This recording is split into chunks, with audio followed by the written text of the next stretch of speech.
Hello class, how are you? Como é que vocês estão?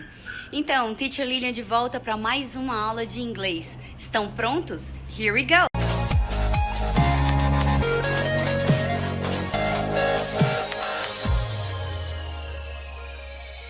Então, já vimos uma série de estratégias de leitura e técnicas também.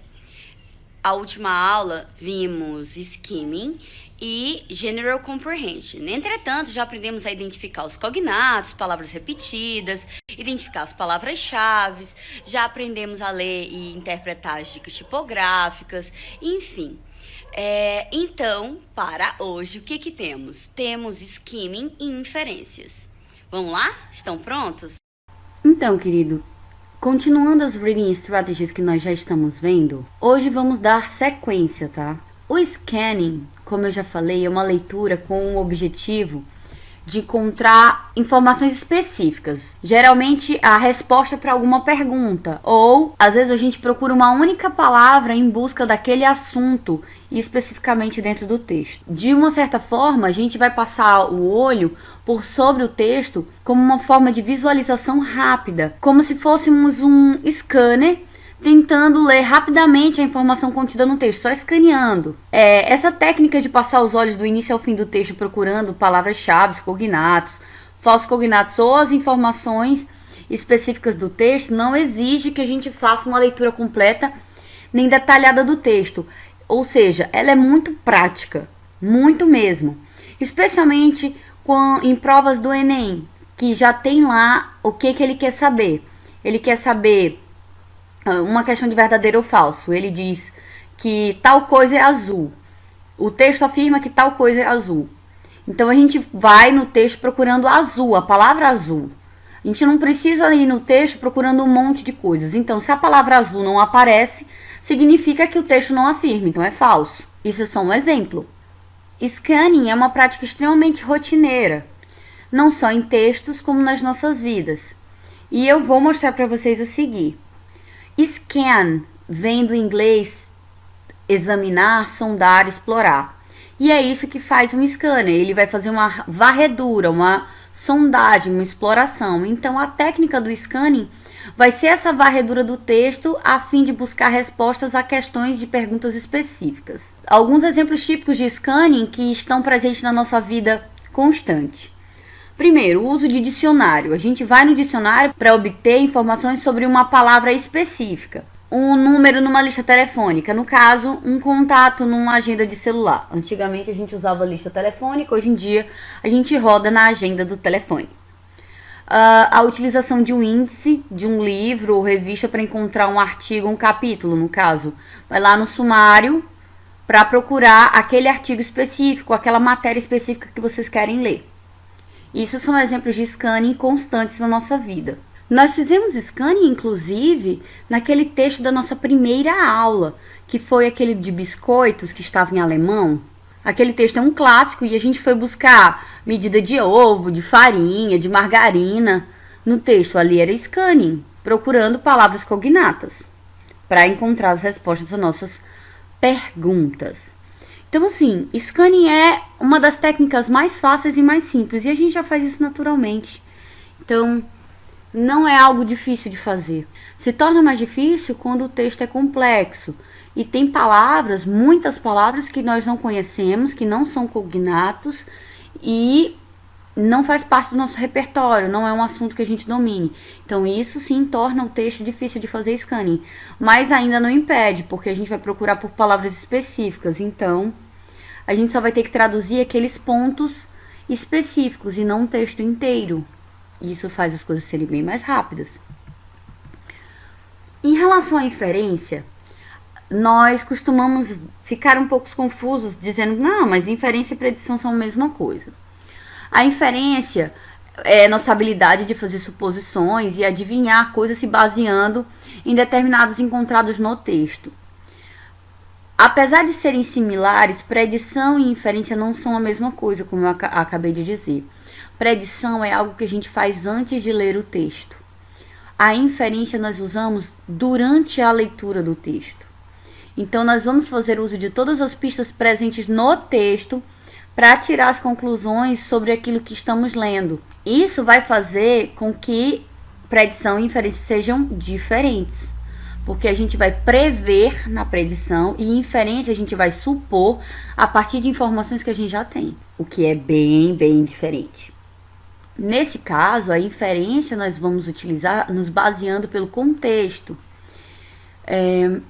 Nós podemos e devemos usar a inferência quando a gente não sabe o significado de um vocábulo, né, de uma palavra no texto, que parece difícil por ser desconhecido, mas analisando o contexto a gente consegue supor o que significa. Por exemplo, naquele primeiro texto lá que a gente viu dos biscoitos de Natal, que é Käsefigurer, que foi da nossa primeira aula, nós fizemos uma inferência do termo smelt. Vocês se lembram que lá na receita dizia smelt, farinha, egg, margarine, ou seja, uma das primeiras coisas para ter uma ideia de mistura e despeje. Então nós inferimos o significado, mesmo sem saber exatamente, mas pelo menos a gente tem uma noção do que pode ser pelo contexto. Então, inferência é isso. O que vai nos ajudar bastante no processo de inferir é a compreensão das referências contextuais. Então, como estamos falando de inferência, inevitavelmente a gente relembra a predição. Como nós trabalhamos predição muito superficialmente, junto com outras estratégias, resolvi retomar, mas aplicando a pré-leitura. Porque nós estamos trabalhando já as estratégias de leitura e eu percebi que nós não fizemos nenhuma atividade de pré-leitura de fato. Por isso, vamos lá, mãos à obra, né? E agora vamos ver predição, que é uma das principais técnicas de pré-leitura. Geralmente eu coloco pré-leitura porque pré-leitura é uma das fases da leitura. A leitura é composta por pré-leitura, leitura e pós-leitura. Na maioria das vezes, os textos ou atividades textuais ou os livros, eles costumam ter atividades de pré, de leitura e de pós-leitura. Desse modo, vamos ver essa parte hoje. A pre-reading, a pré-leitura, como eu já falei, é uma das fases da leitura em que nós utilizamos uma verificação do conhecimento que já possuímos sobre o texto. São atividades que vão ativar o conhecimento prévio, que a gente também chama de background, tá? Repeat, background. Very good. Então, nós vamos ativar o nosso conhecimento prévio antes de começar a ler. Isso faz com que o cérebro já vá mais aguçado para o processo de leitura e ativa conhecimentos de vocabulário, conhecimentos de mundo, aquilo que a gente sabe sobre o assunto, sobre o autor, enfim, a gente vai especular também sobre o assunto. E uma das estratégias mais importantes dentro da pré-leitura é a prediction, a predição, que é a atividade pré-leitura na qual a gente é levado a deduzir o conteúdo do texto. Por exemplo, se a gente vê uma foto, uma manchete num site, a gente já prevê qual é o assunto da matéria. Pode nem ser aquilo que a gente pensa, mas a gente tem uma ideia, a gente prevê. Então, aquela imagem ou o título do texto, no caso, aquela dica tipográfica, que pode nos estimular a ler ou não o texto. Enfim, a gente já utilizou uma dica tipográfica e ativando o nosso conhecimento prévio em cima daquela dica. A predição, no caso, vai implicar a antecipação, a previsão de fatos ou conteúdos do texto utilizando um conhecimento já existente dentro da gente.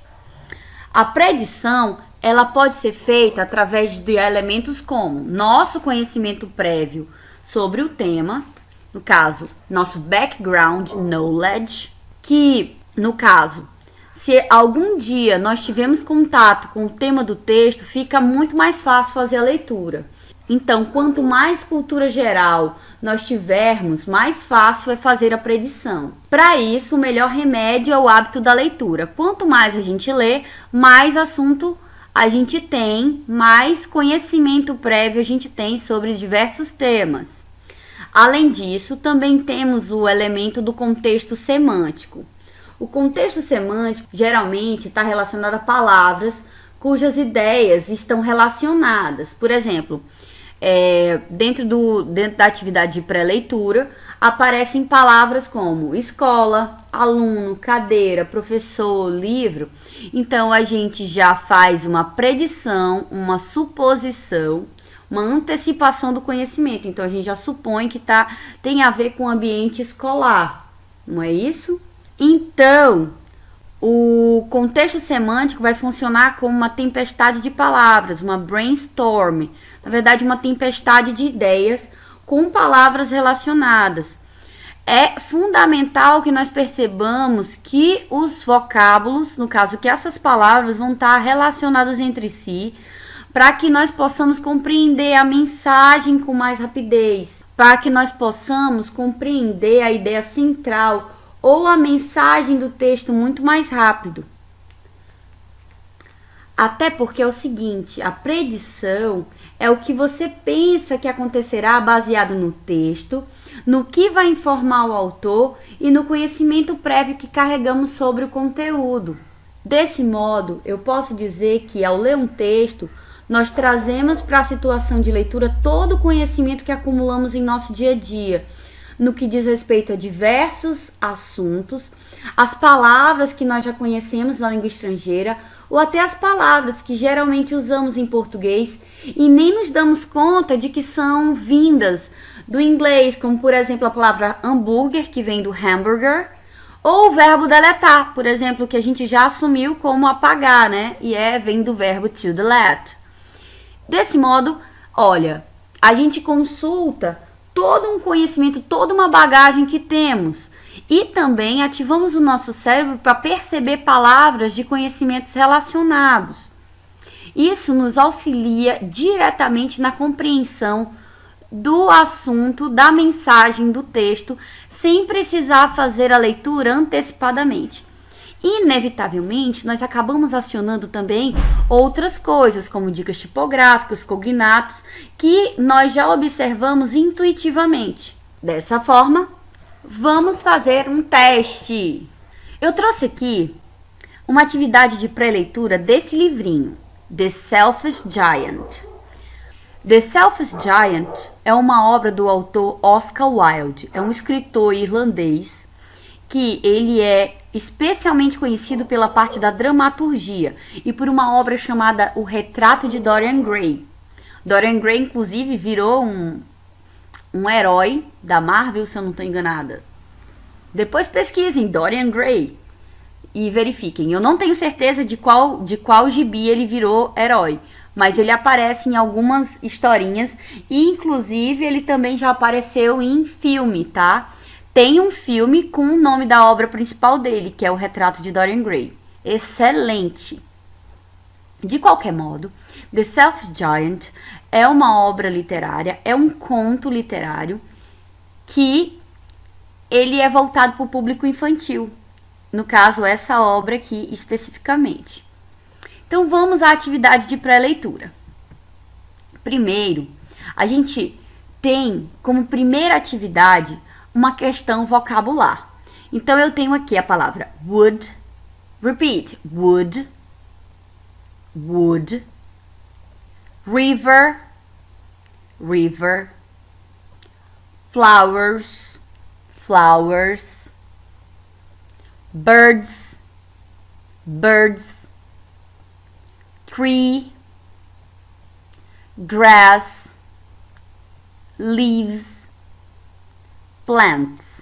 Alguma dessas palavras vocês já conhecem? Eu vou apostando que vocês sabem o que significa river, o que significa flowers, o que significa birds, o que significa tree, e alguns vão saber o que significa grass, e alguns vão supor o que significa plants. Então, aqui nós vamos corresponder a imagem à palavra. Então, a primeira palavra qual é? Na verdade, a letra A aqui na imagem, vocês acham que é o quê? São pássaros, né? Então, pássaros em inglês, como seria? Birds. Então, birds, pássaros. É a letra A. A letra B, eu tô vendo o quê? Uma árvore. Como é que é árvore em inglês, gente? Tree, né? Então, letra B é tree. Letra C, eu tô vendo uma espécie de bosque, um aglomerado de árvores. O aglomerado de árvores, esse bosque, eu vou chamar de wood. Wood também é considerado o material que a gente tira do bosque. A gente tira madeira. Mas nesse contexto aqui tá como bosque, tá, gente? Qual é a letra D? Eu tô vendo umas plantinhas. Plants, não seria isso? Seria um cognato. Olha aí, eu tenho um cognato no meio de tudo isso. Plants, letra D. Letra E, eu tô vendo um rio, um riacho, não é isso? Um rio. Então, letra E, river. Letra F, eu tô vendo uma planta com flores. Tem alguma coisa relacionada a flor aí, gente? Flowers. Então, letra F, flowers. Agora, letra G. Letra G são folhas, né? Parece folhas que caíram da árvore. Como é que é folhas em inglês, gente? Folhas tá no plural, então leaves. Repeat, leaves. E por último, a letra H, que parece ser o solo, a grama. No caso, aqui ele traz como grama, então grass. Letra H, grass. Sabendo o nome de todas as coisas, agora ele traz uma outra atividade de pré-leitura. Tudo isso explorando o conhecimento prévio. No caso, é para fazer uma abertura do conhecimento prévio, uma pequena expansão dos vocabulários do leitor que vai começar a ler o livro. Isso facilita muito. Então, o que ele me traz aqui como segunda atividade de pré-leitura? Eu tenho aqui, ele diz para eu decidir se é true or false. True, verdadeiro, false, é cognato, então é falso. Então ele diz, the grass is green. O que é green, gente? É uma cor, não é? Verde, não é isso? Então, eu já sei que grass é grama, green é verde, joia, grama é verde. There is no river. There is no river. There is, existe ou tem. No. No é não. Então, não tem river. O que é river, gente? River é rio. Não tem rio? Não sei. Vamos lá. There are lots of trees in the woods. Vamos lá. A gente sabe lots of, lot of, porque a gente já viu quantifiers, que são quantificadores. Lot of, a gente sabe que é many, então tem muita. Trees, a gente sabe que é árvore. E wood aí é bosque. Então, tem muitas árvores no bosque. Tem muitas árvores no bosque? I don't know. Vamos lá. The flowers are pink and white. Pink e white são cores. Pink é o que, gente? Rosa, né? And white, branco, não é isso? As flores são rosa e branco. There are some plants. There are, tem, né? Some. Some é um quantifier. Algumas, né? Plants, tem algumas plantas. True or false? There are brown leaves on the trees. There are brown leaves on the trees. Ele tá dizendo que tem... O que é brown, gente? É uma cor, né? Marrom.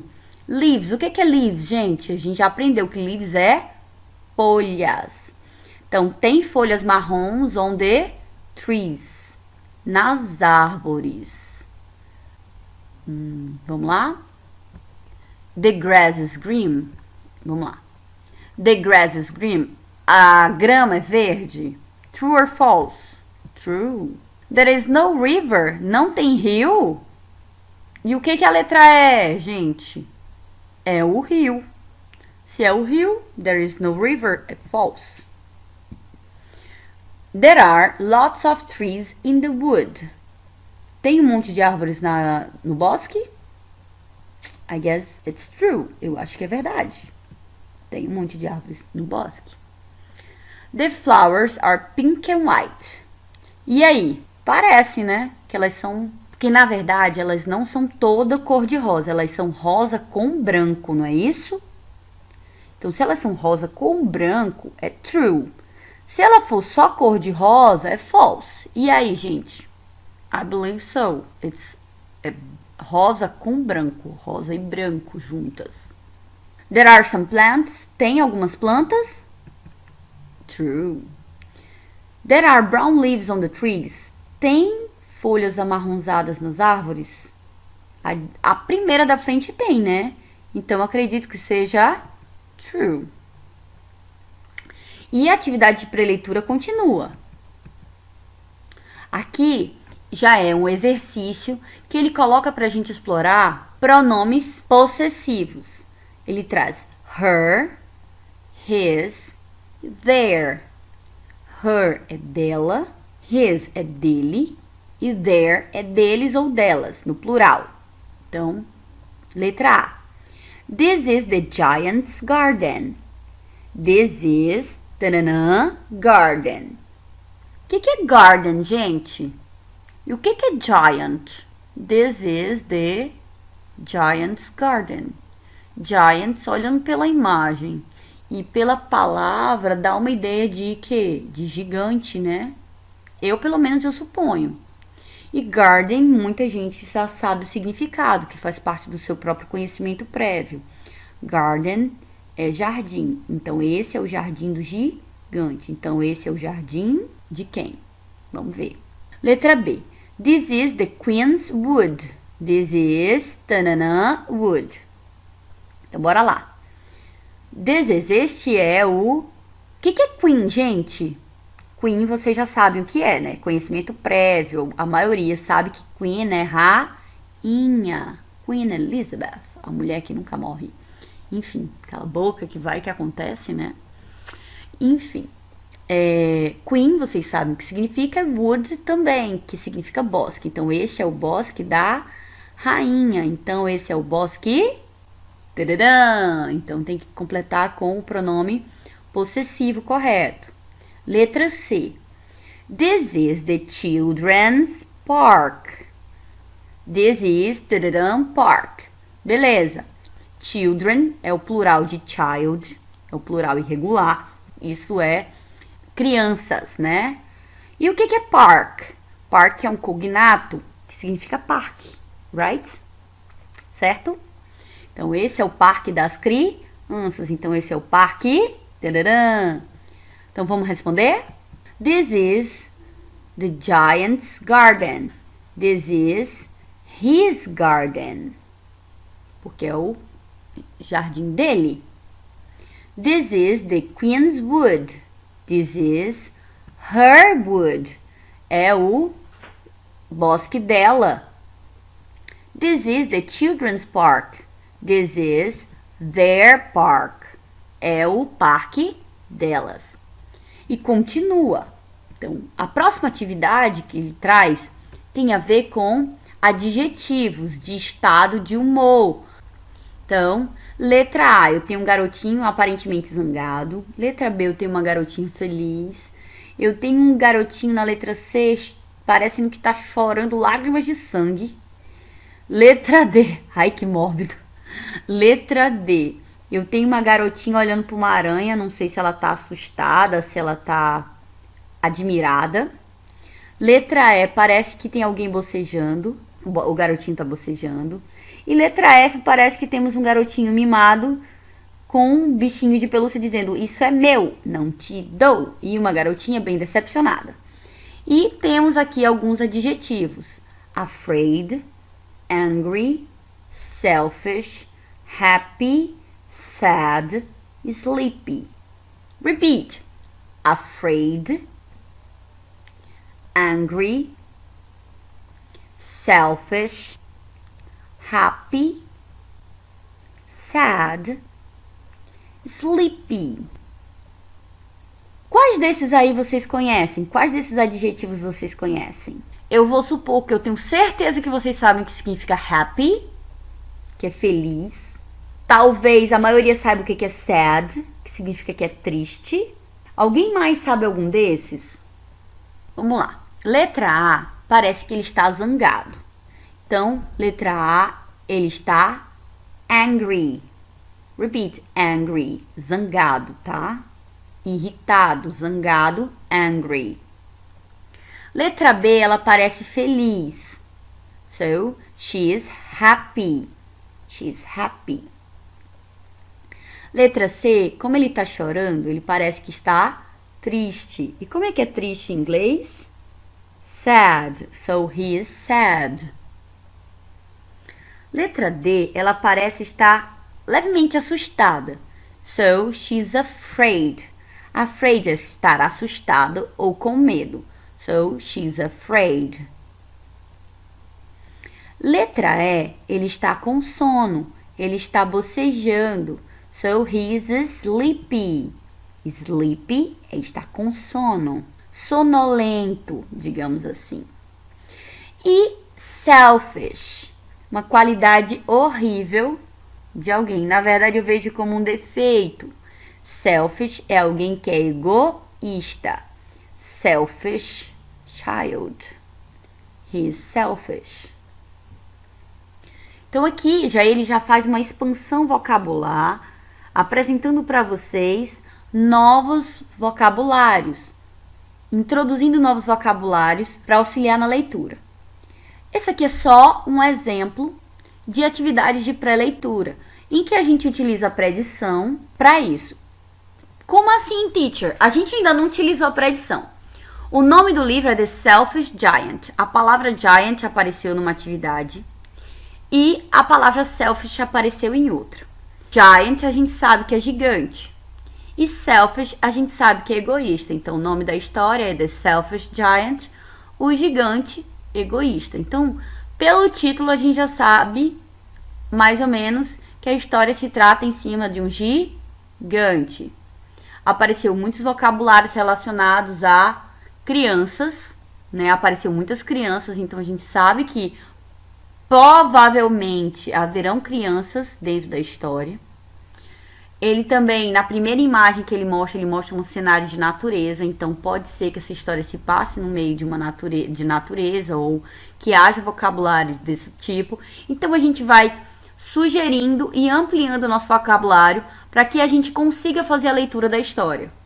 E assim, fazemos novos bons leitores e utilizamos técnicas de leitura. Então, nos vemos na próxima aula. Bye bye. See you next class.